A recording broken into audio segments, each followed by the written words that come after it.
Hi everyone, my name is Moni. And I'm Naveen from Before You Play. And today we are going to be discussing 10 games that we like to give as gifts. Yeah, it's the holiday season, so we figured we'd just talk about 10, maybe 12 games that we really enjoy giving to other people whenever it's this time of year or for birthdays, things like that. So we figured, why not today, the day after Thanksgiving? That's right. Now, this is not a gift guide. These are not games that we're recommending that you give as gifts. This is just games that we enjoy giving to people, and it's anybody really, gamers, non-gamers, really anybody who we think would have an interest in playing these games. Yeah, most of the time when we give a gift that's a board game, it's typically with somebody that we know we've played a gateway game or they're at least open to playing a board game. Mm-hmm. It's nothing worse than you getting excited about giving somebody a game and then they're just not going to open it, take it out of the shrink, read the rules, like, sit down, play it. They're like, thanks. Yeah. So typically we like to give these games to somebody that we know is at least interested in board games. Mm-hmm. Yeah, that's right. Now, this is not a sponsored video. We're not working together with any publishers. So that's it for all the disclaimers. So we're going to get into our list now. And also, this is a combined list. Yeah. Because we do give gifts together. So why don't you start us off with some honorable mentions? Because of course it wouldn't be our list without honorable mentions. So number 12 on a top 10 for us would be Ice Cool. Ice Cool is a dexterity game. It's a game published by Brain Games, and it is made and designed by Brian Gomez. Came out in 2016. And this game, you're basically, you are penguins in a school. Yes. And you're trying to ditch class or something like that? You're trying to collect fish. Collect fish. But you're flicking the penguins around this board that, by the way, is the whole box. The box that the game comes in is the board. Yeah. And you're flicking the penguins around, trying to catch your own fish without getting caught by the hall monitor. Yeah, and these penguins are they're very bottom heavy, so they kind of wobble this. And so you can flick them with different tricks, and depending on the way you flick them, the penguin will spin and try to go through these little corridors and little hallways. And then one player every round is the hall monitor, and you're trying to stop them or catch your opponents. And so you want to basically collect all your fish, and that ends the round. Or if you're the hall monitor, you want to capture all your opponents. And so that's Ice Cool. And you get points depending on the different fish cards that you draw. Yeah, that's right. Like that. So, and that game does have a sequel, but we're speaking specifically of the first one because it is the one that we are most familiar with. So next up is my honorable mention, and it is it's a little card game that it was actually nominated for a Spiel des Jahres award in 2018, and it is The Mind by Wolfgang Warsch. Published by Pandasaurus Games. So The Mind is a game where everybody has a hand of cards depending on what round you're in. And this is for those of you who have never played The Mind, because it is quite a popular game. If it's round one, everybody each only has one card in their hand. Round two, it's two cards, etc. Right. And the object of the game is for you all to cooperatively play your cards down in ascending order, numerically. But the catch is you cannot speak to each other. You can't communicate what card you have in your hand. So it's a lot of staring. Yeah, and there's a lot of nonverbal communication going on. A lot of nonverbal communication. And that one's a fun one to give because I don't know anybody who I've played that with who didn't automatically enjoy it, I guess. Yeah, I think there's people that are out there that are like, it's not a game. Yes, that's why it's an honorable mention and it didn't make the actual list, but I've had some really good experiences. Yeah, we have a good time if you're around with 4 or 5 people and you're playing a game. You can have a good time with it. So it's a good small box and it's very giftable. Yeah, very affordable as well. Easy rules to teach. Yeah. So that is The Mind. Now, we are going to get straight into our actual list, starting with Naveen at number 10. Okay, number 10 for us. This is a game that's from the 90s. Oh, is that right? Yeah, it's from the 90s. It's from 1997. It is an Uwe Rosenberg game. It's his first game that came out on the market that we know of, and it is Bonanza. Yes. And Bonanza has a lot of expansions, but we're just talking about base Bonanza. It is published by Rio Grande Games, and it is a game where it's a hand management game where you are farming different types of beans. And there's a very, very high player interaction where you're negotiating with your opponents on taking certain cards, because the caveat with this game is all the cards in your hands must stay in the specific order that they appear in your hands. So you're not allowed to kind of move things around. And so you must play the first card that you have showing. So sometimes you don't want that card because it's going to ruin your plans. Because the big kicker is you only have, I think it's two fields Two in fields, front of you. you can buy a And- third field. And each field can only hold one type of bean. Right. And these beans are hilarious. Like if you look at the Art and the all art that, yeah. style Uh-huh. and all that, they're really funny. You need a certain amount of one type of bean in order to sell it for a certain amount of coins. And you're trying to maximize your profits by acquiring more and more of that specific type of bean. And so a huge part of the game is that bartering. Like, hey, I have these two beans up for trade. Right. I see you need that bean. Why don't you trade me for this type of bean, right? Exactly. And so it plays a lot of people around the table, and You it can just play up to becomes 7 people. Yeah. it just becomes this hilarious game of bargaining for beans. That is Bonanza. That's Bonanza. That's a fun one. I feel like that is one of his games that are most not like the others. Yeah. Right? Totally. Yeah. Okay, so our number 9 is a fully cooperative game for 1 to 5 players. It was designed by Prospero Hall and published by Ravensburger in 2019. And so this game is Horrified. Yeah, Horrified. Now, this is a game that we played on our channel, so if you're interested in checking out how it plays, we can provide a link down below. Yeah, above. But we like gifting this game because it is the perfect game for gamers or non-gamers who are really interested in that genre of horror movies. Yeah, those movie buffs. Yeah. Those movie buffs. It does a really good job in kind of thematically tying in all these different types of monsters from the different classic horror movie films. So thematically, it's great. Yeah, the gameplay is smooth. It's fun. You're problem solving. You're putting out fires. It's a co-op game, so a lot of times with gifting games, we find that people enjoy their co-ops at the very beginning of their gaming experiences. Yeah. So this is a great one. Okay, our number 8 is actually a combination. It's more like a genre of games, but it is the Exit series and the Unlock games. So basically those escape room games in a box. And so those are games that we really, really enjoy. They are one-time plays, so they are kind of experiential. You're basically trying to... You're trying to solve the problem of the scenario. within a certain time frame. You thought...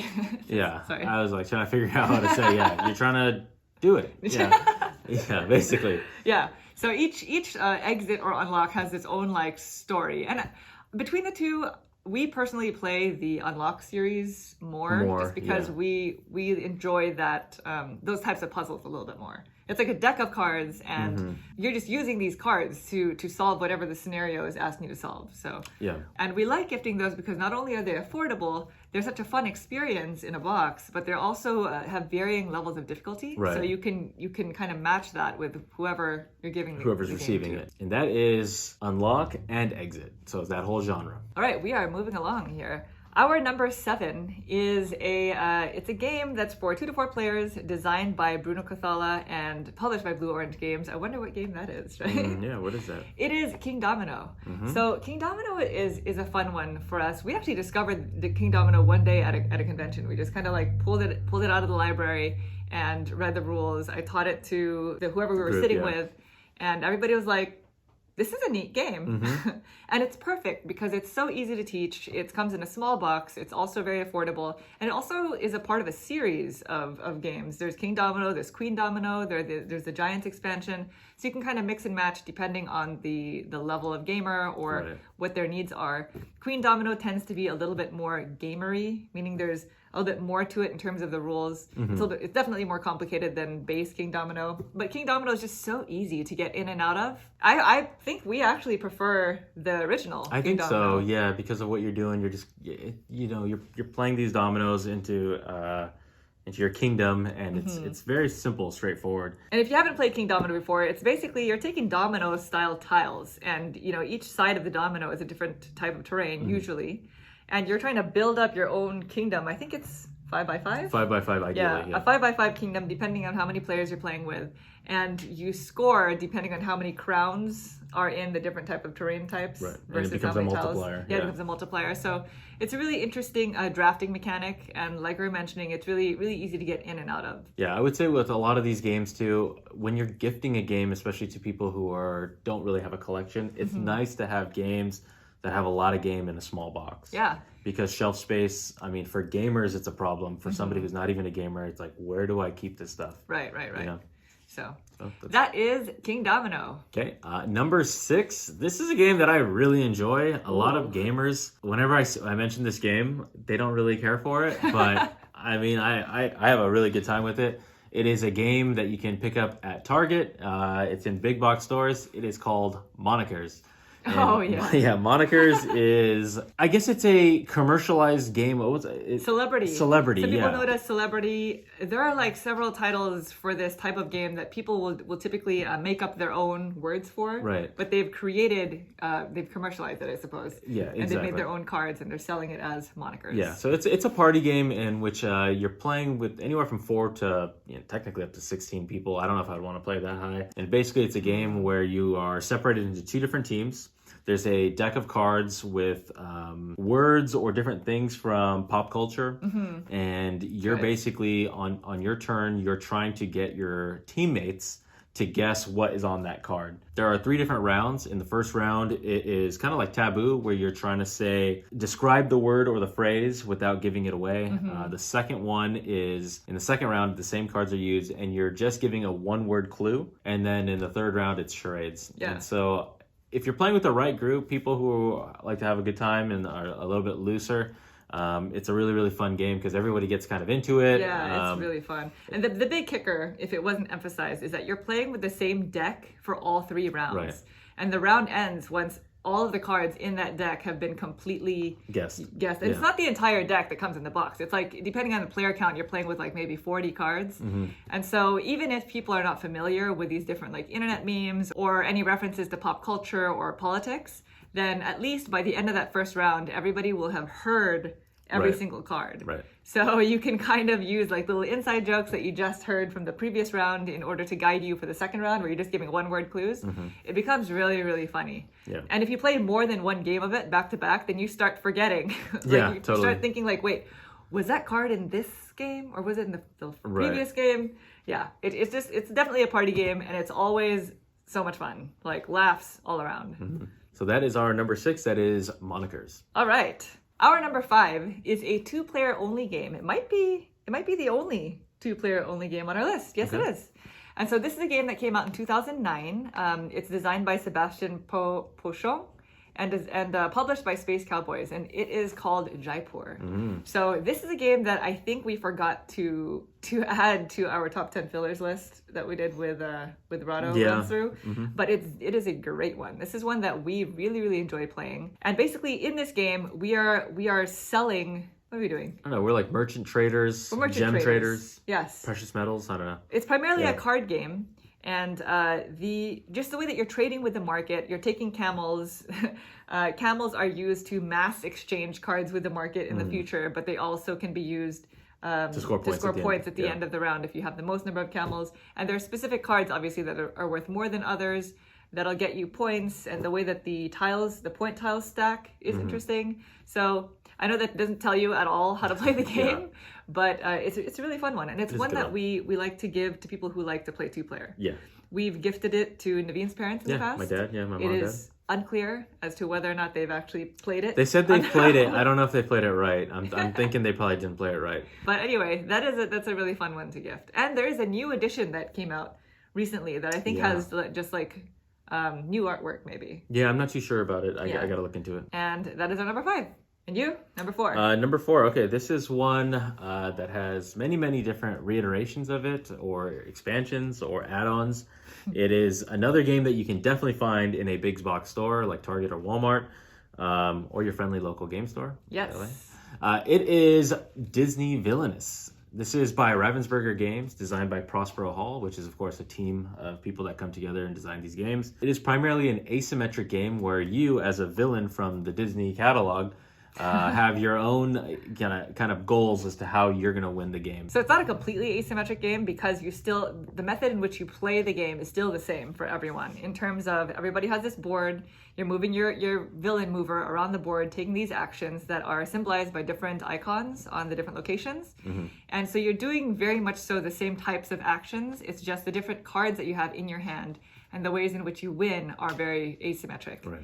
And like Naveen was mentioning, this game does have several expansions, and each expansion includes a different mix or combination of Disney villains from the different movies. You can mix and match them. You can take, the base game and take a villain from there and take a villain from an expansion and play those together. Yep. There's a lot of game in there, and it's fun. We enjoy playing it at 2. I don't know if I would recommend it at high player count. I think my favorite player count is 3. for them. 3 is good because you have that like circular checks and balances. Yes. It's perfect for the Disney fan who wants to play games that have good strategy in it. And for people who don't necessarily enjoy the IP, there is a new version of it for Marvel fans. Marvel, yeah.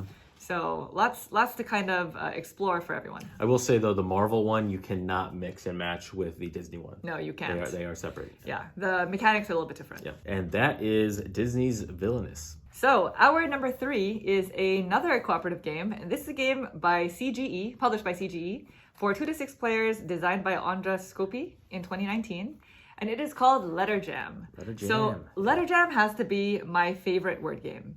And part of the reason why is because I don't really like word games. Yeah, same. I'm terrible at them. Yeah. It's like, let's play Scrabble. Can I just add an ER to the end of that word? Nice. Yeah. But the thing that's cool about Letter Jam is, yes, it is a word game, but it is primarily a deduction game, and it's cooperative. So the way that it works is everybody puts together, depending on what you agree on. This is going to be hard to describe, but go ahead. I'm going to try. Do your thing. So depending on what you agree on, you can have an easier game and just have 4-letter words, or you can have longer words. And so everybody is going to put together a word in front of them. And then you're going to scramble it up using these cards, because each card is a different letter. You're going to scramble it up, and you're going to give it to the player to your left, and they're going to put it face down. They have no idea what letters you placed in front of them. Right. It's all been shuffled. Yes. And so everybody's going to have, a word that they don't know in front of them. By the end of the game, you're going to try to figure out what that word is. Or you're at least going to try to figure out all of the letters that are in front of you to make into a word. Yep. And you're doing this by using these chips that have Poker numbers chips, on them. So each round, each player is going to have one of their letters face up, kind of facing away from them, so that everybody else can see what letter that is, except for themselves. Kind of like Hanabi style. Hanabi style, if you're familiar. If you're familiar with that. Your card is facing outward, so you're seeing the back end of the card. Right. And then players are going to be taking turns giving hints to the rest of the group by taking these numbered tokens and trying to spell a word using everybody else's letter except for their own. Yes. So I might try to spell a 3-letter word like cat, and if Naveen has a C in front of him, then I'll take the number 1 token and put it in front of Naveen's letter so that he knows that his letter is first in this word. I'll put the number 2 in front of somebody who has an A so that Naveen knows that the second letter is A, so he can try to deduce which letter is his. Right, because you can always see what your teammates have. You can never see what you have. Yes. So like if Monique said, I don't know my C. I know somebody else has A because she put the 2 in front of the A, and she put her 3 token in front of somebody else that's showing a T. Yes. So now I have to figure out, okay, well, cat, bat, hat, these are all the different things. But then you can kind of try to funnel and narrow down as to what is my letter. Right. Yeah. 3-letter words are not the best for that reason, because exactly. then you were going to cat, hat, bat for the rest of eternity. Right. So the longer the word, the better. But yeah, that is a really fun one. I think it's great for people who enjoy word games, but also have people to play cooperatively with. But I find that also people who don't necessarily enjoy word games tend to enjoy this one. Yeah. Anyway, that is our number 3, Letter Jam. Okay, our number 2 that we'd like to gift is a very, very popular game. It came out 3 years ago, 2017, and it was by a pretty popular designer, Michael Kiesling. It is a game called Azul. Azul, now they have, I think, 3 different versions of it. There's the original, there is Stained Glass Sintra, and Summer Pavilion. Summer Pavilion. So there's this actually is 4. Four Because now, there's there's kind of like a little mini expansion to the original That's game. right, yeah. I think it's called Crystal Mosaic. Yeah, that's just a little add-on to the original game. Yeah, exactly. But this is by Plan B Games. It came out in 2017. Very, very popular game. And it is a abstract strategy tile drafting / placement game. That's right. What's the best way to describe it? How would you describe this? Well, first of all, this is, no kidding, this is a popular game. Yeah. Like when this came out, I think we had gone to Essenspiel. That was our first year ever 2017, going. yeah. And we were like, wow, what is this Azul game? It looks beautiful, right? If anybody looks at the components, you're like, this is a beautiful game. They got something going on over there. Yeah, they do. So whenever we would go to the Azul section of Spiel, there would be just crowds just like hovering over the different tables. It was pretty hot. Yeah, it was really a hot. We game instantly that year. knew that we would not be able to play it Yeah. at the convention. I know. And then anytime we were like walking around afterwards, everybody always had it in their bag. Like that game really sold that year. Yeah. And so the way that the game works is you're essentially drafting these tiles from the center of the table. And the center of the table is going to have these circular discs on them that have combination of like 4 tiles on it that are randomly distributed at the beginning of the game. The number of these circular tiles that you have in the center is dependent on player count, but on your turn, you're going to be taking all of one color from one of these circular tiles. The rest of the square tiles that were on that circular disc get tossed into the middle of the table. You don't have a choice. Whenever you take from a certain section, you have to take all of that one color, and you have to place all of those tiles onto one row that's on the left side of your board. And so if you ever have any spillover, you're going to lose points for that. So that is where the attacky part of this strategy game comes into play. So I don't know if that makes any sense at all. That's generally how you play the game. And so that is a great series to gift, because similar to King Domino, it definitely caters to different styles of gamers, I suppose. Like the base game is good for any gamer, literally anybody. And then the Summer Pavilion, which is the last one, is more of like a gamer's game version of it that I've heard people really, really, really enjoy. I'm assuming the middle one is kind of like in between, although we haven't tried that one yet. But that's a good one. So that was our number 2. That was Azul. So we are down to our number 1 game that we like to gift the most, because you can literally give this game to anybody and they will probably find a way to enjoy it. And it's perfect during this time, because a lot of the games that we mentioned, you need to have people around you. And right now that is very difficult to meet up.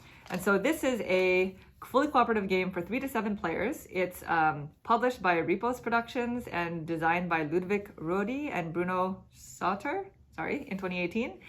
And it is called Just One. This is another Spiel des Jahres winner. Technically, it's a party game because each round somebody pulls a card from the deck. And there are, I believe, like 5 different words on it. So you're supposed to choose a number. And depending on which number is chosen, one person needs to try to guess that word. So only one person doesn't know what the word is. Everybody else around the table is going to see the word, and their job is to write a 1-word clue on your little dry erase board thing that it comes with. But the thing is, as soon as everybody's done writing their 1-word clue, before revealing to the person who has to guess the word, they're going to reveal it to each other. And if anybody has duplicate clues, then all of those clues get erased. All of the clues that were duplicated get erased. So it does make for a lot of funny situations. And this is a game that we've played several times over the course of this year with our family members over Zoom, because only one person really needs to have the copy of the game. Everybody else just needs a writing utensil. So it's a real good one for this time of year, and just a really good one in general to get people to be playing games together. And so that was our number 1 most gifted game, Just One. Just One. So we would love to hear what games you all enjoy giving as gifts. You know, this is the perfect time of year to discuss this sort of topic. We really tried to cater our list to very specific guidelines based off of affordability, gamer experience, right? Because we try to put together a more comprehensive list that is universally relatable. Right. Yeah, we wanted these to be games that are easy to learn, easy to play, fun, don't take up too much space. That was a big one for us. And available. Which also means our list was not comprehensive. So we would love to hear what you all, what your thoughts are and what you enjoy giving as gifts as well. I'm sure there's going to be some that I'm like, oh yeah, that game. Totally, Anyway, that is all for us today. We hope to see you soon. Thank you so much for watching. And if you enjoy content like this and would like to see more, please consider subscribing. Thank you. Bye.